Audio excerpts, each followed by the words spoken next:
अब मैं उनके इस स्वतंत्र शक्ति को समझाता हूँ। स्वच्छंदनाथ के 5 सर हैं। सर पहचान का प्रतीक है। हर एक इंसान के अलग अलग रोल्स होते हैं समाज में। जैसे एक लड़का बेटा है, एम्प्लॉय है, किसी का पति है, किसी का पिता है, और मे भी उसके अंडर कुछ नौकर काम करते हों तो उनका मालिक भी है। हर रोल के साथ उसे एक शक्ति मिलती है। तो उसी तरह स्वच्छंदनाथ महादेव के 5 रोल्स हैं और 5 शक्तियां हैं।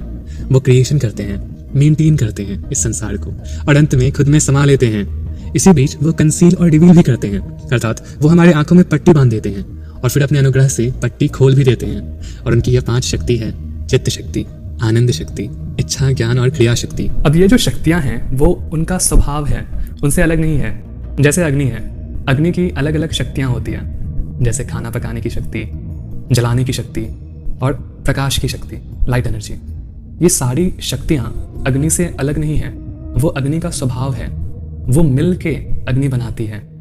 उसी तरह शिव की जो 5 शक्तियां हैं वो शिव से अलग नहीं है, वो शिव का स्वभाव है। अब ये जो शक्तियां हैं, जैसे खाना पकाने की शक्ति, प्रकाश की शक्ति, हीट एनर्जी, ये इन सबको थर्मल एनर्जी कहते हैं।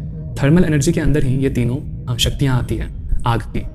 तो हम कह सकते हैं कि आग का स्वभाव थर्मल एनर्जी है, अग्नि का जो हृदय है वह थर्मल एनर्जी है। उसी तरह भगवान शिव का जो स्वभाव है, उनका हृदय, वह स्वतंत्र शक्ति है।